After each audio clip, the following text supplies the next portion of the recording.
we've all ridden it, so I figured why not get on here and talk about it from stem to stern. We can talk about kind of let's just kind of progress through it. We can talk about let's start with the just the aesthetics of this ride. The absolutely fantastic kinetic energy of the massive I can't think of the word. Canopy. Thank you. My brain went like the big structure thing. The big white structure thing. Yeah. No, big the giant thing that means it doesn't have to close when it storms. Big thing that makes cargo vroom vroom. Yeah. The giant canopy, which before I had any knowledge of the one here, I had seen clips and videos of the one in Shanghai, and I still don't know right now if theirs syncs up to music like ours does here. Yeah, I think that was the coolest part about seeing it. Yeah. When everybody like in line was like, "Wait, is it with the music?" And I was like, "Yes." Yeah, and it's three different songs that it does a different light show for. I can't remember if it's 2 or 3. I know one of them is the battle, I think, from Tron Legacy. Yeah, the battle. And I'm gonna go back and pick apart the songs and everything for the each segment that they use. But yeah, my wife, she tried to film the whole thing and she got about 6 minutes in and almost got the whole thing. I need to find out how long it is from start to finish. But yeah, it's really cool. The music starts playing and the blue and orange lights up above change. And then you have the octagon shapes that go with the train up above the canopy when it launches. And it's so cool. Like I could have stood there for an hour and just watched it and just soaked everything in. So I think what we're all trying to say is this is an attraction that is best experienced at night. Yep. Yeah.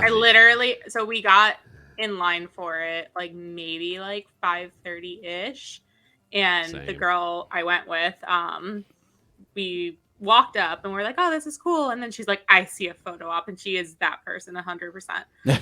So I'm like, okay, because I'm not a picture person, but whatever. So we stood in line. We did like the first initial one without like the light up disc, like right in front of the sign. And then she's like, "Okay, let's get in line." I'm like, "No, we've waited, and we will wait more now." And she's like, "What?" And I'm like, "We are waiting. I'm so sorry. We're going to go on this one. It's nighttime. I don't make the rules." Let me do some switching around here. Give me a second. Sorry. Yeah, when we got there, our ride time was between 5:30 and 6:30. It was between 5:30 and 6:30 when we got there. And it was actually the perfect time because we got there and we immediately got in line, rode the first time. I rode in the front, and the second time we rode in the back. But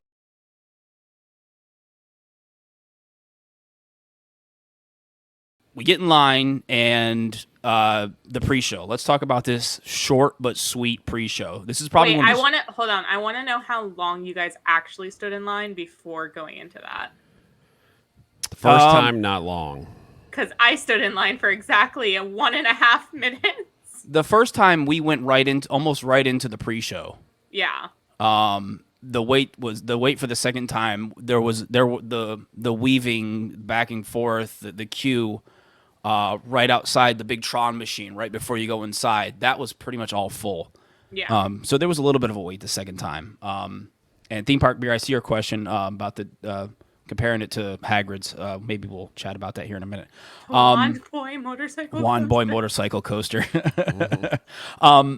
But yeah, the second time we rode it, there was a little bit more of a wait. Okay, yeah, because that's what for me, it just felt so short that I was like, wait, I'm already in the building. Wait, this is already happening. Wait, I'm past the lockers. And it was like, look at this loser. I would love to know. Mm-hmm. There he is. Yeah. I would love to know how somebody feels waiting probably like 2 to 3 hours for this at some point. Yeah. And then seeing how short that queue is and not having a mental breakdown. I think that's why, this may be one of the cases where kicking it off with virtual queue makes sense because I can't imagine someone waiting 3 hours. Well, because they're just pissed off. And then not only that, then if they aren't able to fit properly than having to wait another, what has been on average, a half an hour. See, that's the thing. I feel like I got so lucky because we went on a Friday night, so you would think that more people would book that like if they worked like regular office job. Friday night, like 5:30, probably waited like a minute and a half to get in, breezed through the queue. Yeah. And then because I didn't want to do the bike at all. That's not my jam. It's scary. So I wanted to do like the Guardians of the Galaxy type seats that they have. And I literally just walked through the line. Nobody else in line said, "Hey, can I have one of those?" And they said, "Yeah, it's going to be a little bit of a wait." And I said, "Sure, that's fine." And then I probably waited another minute and a half for that train to roll around. And I was lucked out. I was like, "I'm done. Bye." This was like a 5-minute experience for me.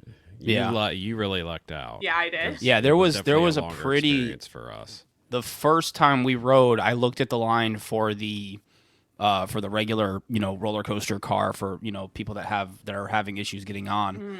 And there was a pretty decent wait for it. I don't know how long it was. I don't know how many minutes it was, but there was probably at least 15 to 20 people waiting for it. See, that's the thing. It felt like there was a lot of people waiting, but I mean, maybe they were just dispatching so quickly that it didn't really seem like I waited at all. If I remember correctly, this thing can run up to 6 trains. Yeah, it's insane. Once. Yeah. I think there's 7 trains. Well, the ride's only a minute and a half, so time that too. And they crank trains out like when it's running, and they're optimizing these load times. The trains are launching like crazy. Yeah, and especially with the pre-show. I mean, you can see it if you go on social media. I mean, it's timed. It's timed to show you a reveal, the launch to you, and it's really cool when it works. When it times out. We missed it the first time. Missed it the first time. It didn't time out. Obviously, the window went. Yeah, and there was no train down there at the launch, and I was like, sad face. It's funny though, because like my coworker who I went with, like she's just a huge video game nerd. So for her having like, because I already knew like what the queue and everything looked like from like the Shanghai videos. So I was like, get close to the glass, get close to the glass. She's like, why? And I'm like, get close to the glass. And so when it revealed, it wasn't a launch or anything, but even just her having that reveal, like she almost started crying, and it was like the cutest thing because it's so cool. It's such a simple pre-show, but it's so cool. Like, and I like post pre-show the fact that they as part of the design of the queue, you literally walk around above the area where the launch is. Yeah, and you can take your time if you want to. You can get as many videos, take pictures. Yeah, I think that's a very smart move, and they definitely, I feel like, made the queue space wide enough where people can get past you. If you're going to stop there for a little bit to get video. But I think that's a great moment, as far as queue-wise is I mean, I don't think I don't think it gives away anything. No. But, I mean, everyone, going in is going to more than likely know that this is a launched coaster. And I think it's just a neat little thing. It gets you sort of excited for the attraction that you see. And the music, launch. oh my god! Yeah, and the music. When you walk into that little room and that Daft Punk score is playing, it's like I was like a kid in a candy store. I was like, I'm gonna faint. This is the greatest thing ever. Coming from somebody that's a huge TRON nerd, I was on cloud 9 with the music, and then play Ozzy Osbourne's "Mama, I'm Coming Home" in the background. Yeah. I mean, and I think the next part of the queue, before you get to the lockers, since there is such a short pre-show, does a good job if you pay attention, of setting up what the story of the attraction is, how you're supposed to get onto the ride. Which I did not get because my whole experience was 5 minutes, and I went, "Oop, I'm on this thing." Yeah, I mean, it shows you how you're supposed to get onto the ride vehicles, which is very important compared to a lot of other cycle coasters. Yeah, this one is a very specific way. Do you like being on your knees? No. But no, there actually is a story to Tron Lightcycle Run. Believe it or not, it's more or less of like what you're doing. To me, because I have no idea what I was doing. Well, it's basically like what you're doing, what game you're playing on the grid, and it's not the one that they do in the movie where it's just kind of a. I don't even know if they play one in Legacy. Like, are they playing a game in Legacy, or is it just like them fighting? You de-res if you lose. Well, yeah, that's kind of what I'm saying. Like in Tron Legacy, when they do the light cycle scene, they're just like fighting each other. But whereas Tron Lightcycle You're Run, racing. yeah, it's a race to go through 6 of the what do they call them? Gates, I guess. Yeah. The first one through the 6 gates wins. And that's why when you go up into the indoor section on Tron, there's all these gates that light up when you go through them. And apparently, I guess you win at the end, from what I gathered. Yeah, I mean, 'cause you can't. I mean, you're not going to have a storyline where, oh, well, if you don't win, you're dead. too bad. You've been de-resed. I think you go down, you get through that part of the queue, you go down into the station, and it's basically sort of the same as Cosmic Rewind. It's a split station. Yeah, you got the ramp going down, and then it kind of splits off to the left and right. They'll split you off to the left or right. So for loading, and like we said, I feel like the issue, with the restraints on this ride is basically sort of how thick your thighs and calves are. Yeah, because the way it's just scary, just sit in the back. Yeah, you have to load in basically knee first. You straddle the seat and you load in knee first, and you have to basically arrange your knees so the restraint can go in between your calf and your thigh. Yep. And the restraint, like I said, the restraint doesn't you can do the full, splayed out riding, or you can sit up a little bit, because we did it 2 different ways. I look over at Barry on our first ride, and he's just like this on the train, like he's got his arms like resting on the second ride motorbike. where I just sort of propped my arms up. He just had it was the funniest thing. I was just wanted to see like how it felt to ride more sitting up. What's up, Daniel? Then like the first time I basically rode the straight. You're on a light cycle. Yeah. Well, that's why I felt bad for my coworker, because right before the launch, she like kind of looked behind, like, and I thought she was just looking at me to be like, hey, and I was just like, hi, and then I realized that she's like panicking and almost like pushing it down against her back, because she didn't feel like they pushed her in all the way, and she's like teeny tiny, mind you. But like literally, it was just terrifying to watch another human being just basically push themselves in, and I just went, eh. Yeah.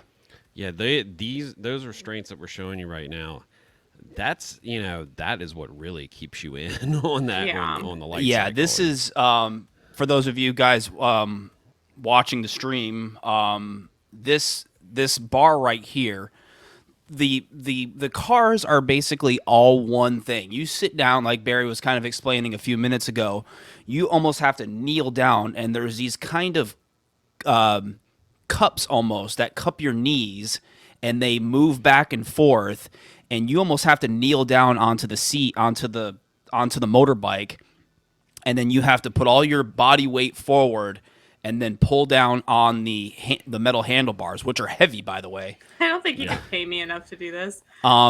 And it all happens at once.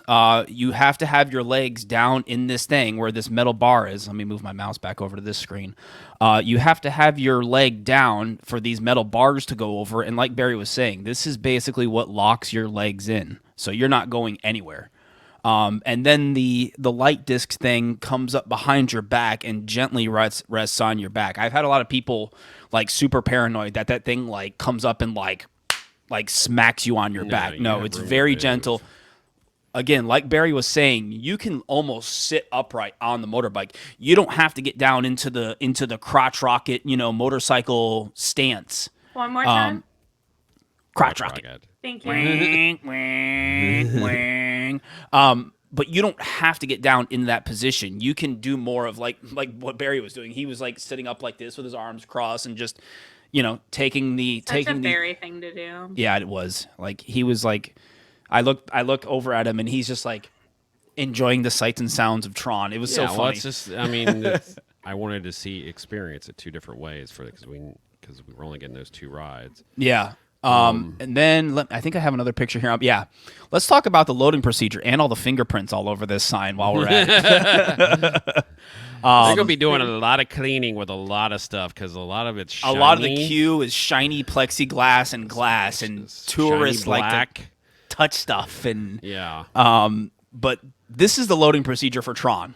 And I was riding this, and coming from somebody that's been a hardcore coaster enthusiast for the latter part of 15 plus years, the loading on this ride, maybe not. Maybe they've gotten things figured out since Shanghai. But this is the loading procedure. As you can see, the person on the left-hand side goes on the left-hand motorbike, and this is what's really interesting. The person on the right side, all the years you've been riding roller coasters, you are taught not to walk across the trains. Yeah, not walk across the track. Bestie, now, I got a fun story for you. Yeah.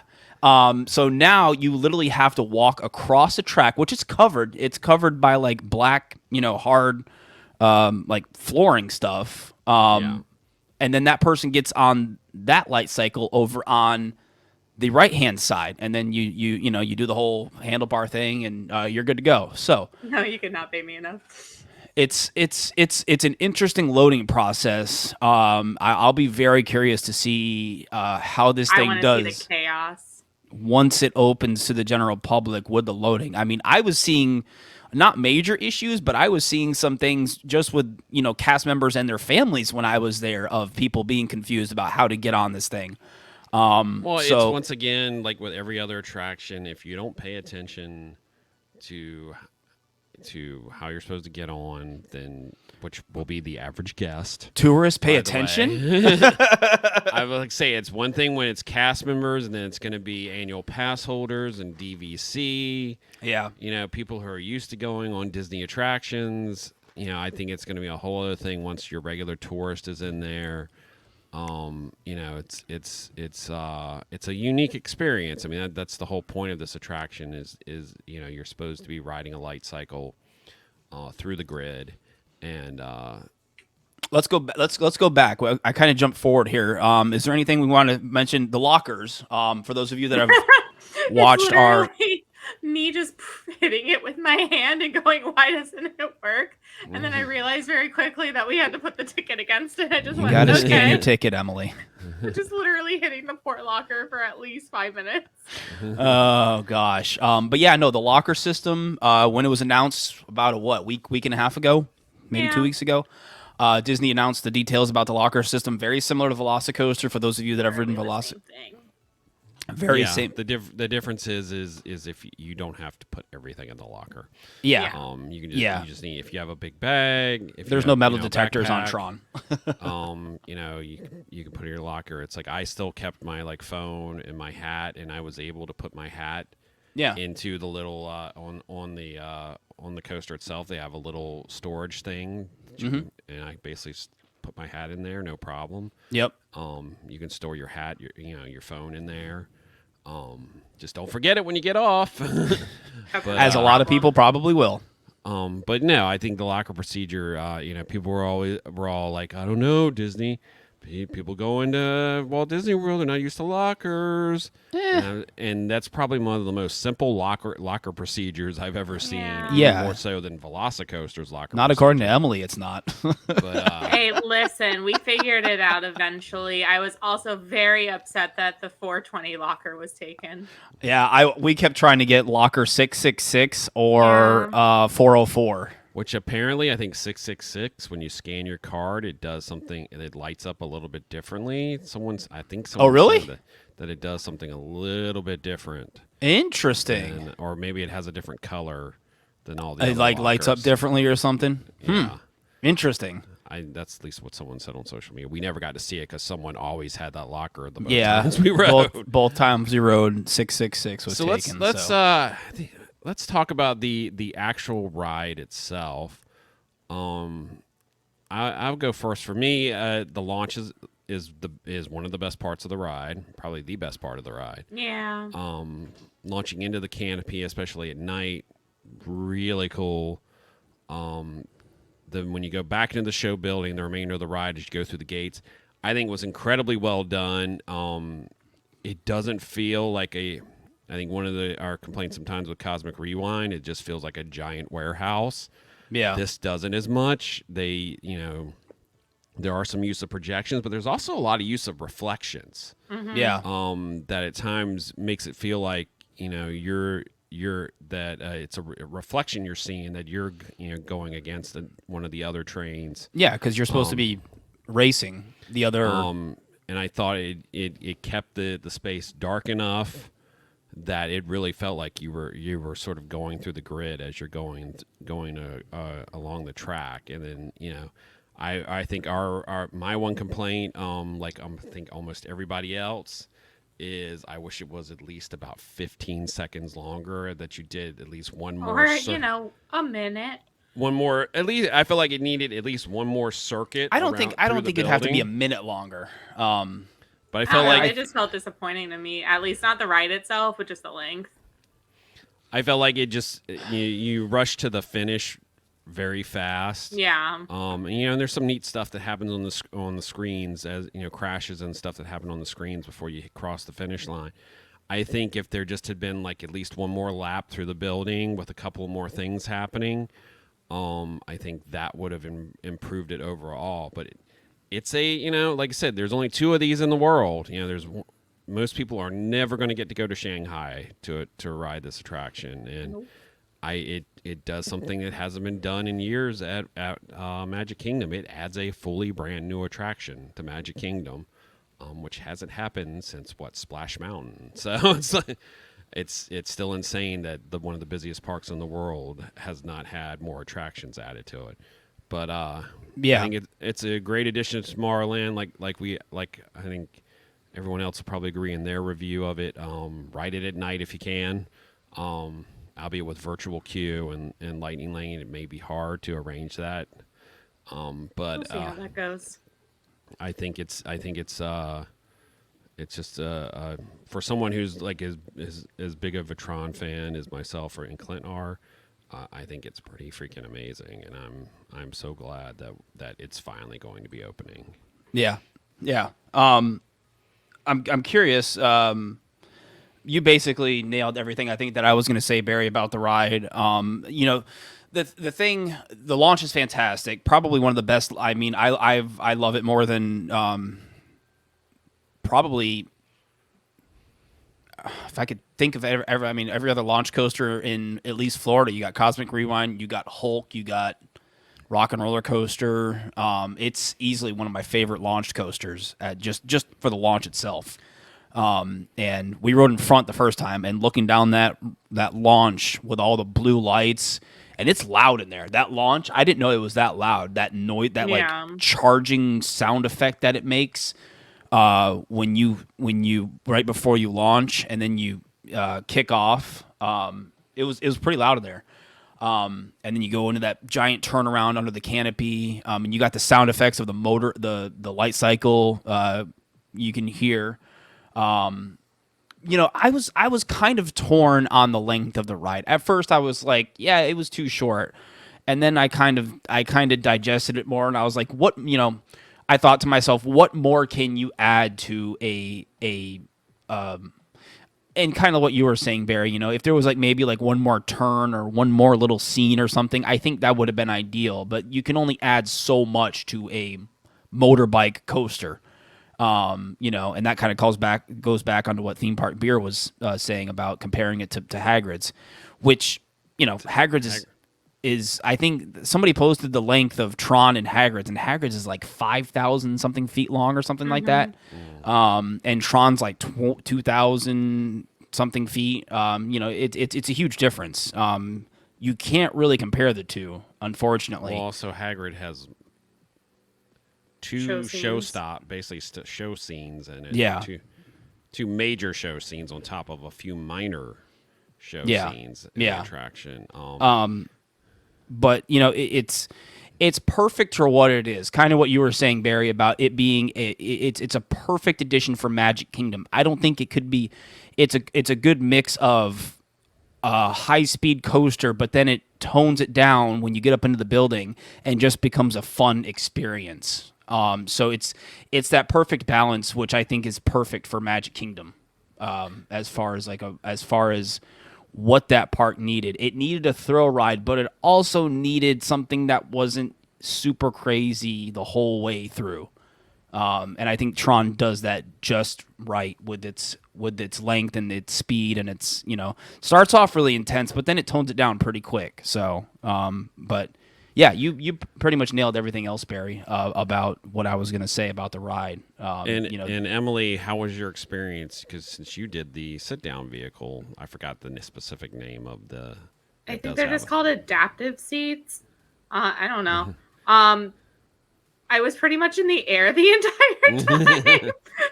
That was like the thing I took away from it the most. I was like, I'm having a great time. And then you launch, and I just felt my butt just go like the entire time. Yeah, I got so much air time, and I was just like, oh no, I made a mistake. That's kind of cool. Yeah, no, it was fun, but it was just like such a stark difference, obviously, because you're not going like this the entire time. And for someone that like me that just doesn't have any interest in that, sorry. Or somebody who may be handicapped or somebody who's having trouble fitting, it's it's a better option to have because you are kind of used to more of those seats. Because people are asking me later, like, oh, what to compare it to? I'm like, I mean, don't get me wrong, you can compare it to like Cosmic Rewind, but even people that aren't like Disney people will be like, oh, like the Gringotts seats or Mummy or something like that. So if you're comfortable with something like that, I feel free. Just for me, I'm not, again, a big roller coaster person, so it's really hard for me to be like, wow, this is the best attraction I've ever been on. But yeah, I don't know, I enjoyed it, and I enjoyed myself, and I thought it was really cool, like more aesthetically than anything else, with the music and the lighting package. It's just, I'm okay if it's a dark ride too. Like, I'll take whatever. But yeah, no, from a roller coaster standpoint, I'm just not the person to ask about roller coasters from a lighting package aesthetic. So, Emily, how was your airtime on the roller coaster? I went wee and I went zoom fast. How many seconds of airtime did you get on Tron Lightcycle Run? Basically the entire time. No, that's kind of cool that you got because you get. I mean, regardless of whether I think you're sitting in that seat. You actually get a little bit of doing some really quick roller coaster nerding out. You actually do get a little bit of airtime on the motorcycle on the Lightcycle car when you go up into the building and you kind of float up out of your seat a little bit.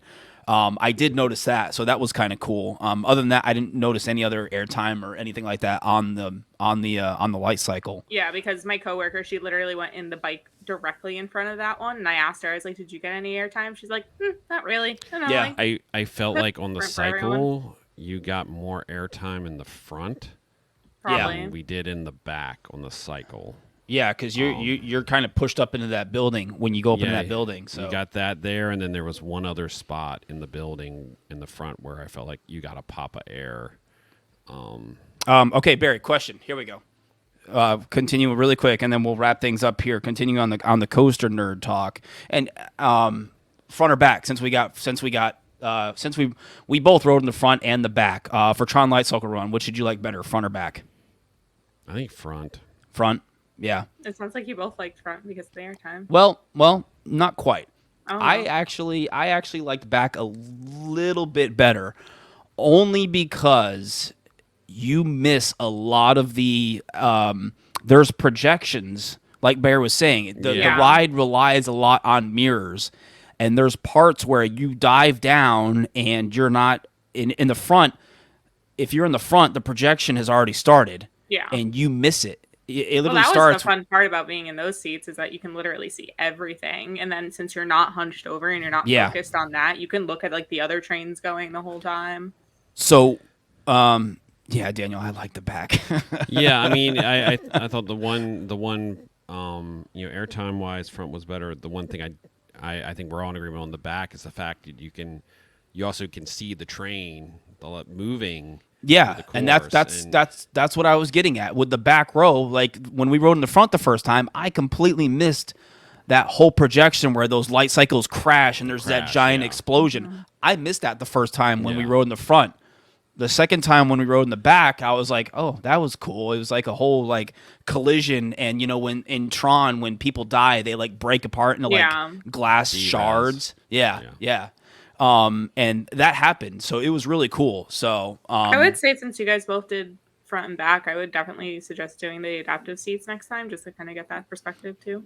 Yeah, no, I do. I mean, I didn't want to do it. I mean, I didn't want to do it that night because I didn't want to be that person of like, hey, let me, I people that were legitimately had a reason to use that car were riding it, and that'll be the case afterwards. But I'll see one day if we can. If I definitely one day if I can, I want to check it out. I will definitely at the media event if I have a chance. We'll definitely check them out just to give everybody an idea of how they work and stuff. On top of what Emily's experienced too. I think the last thing.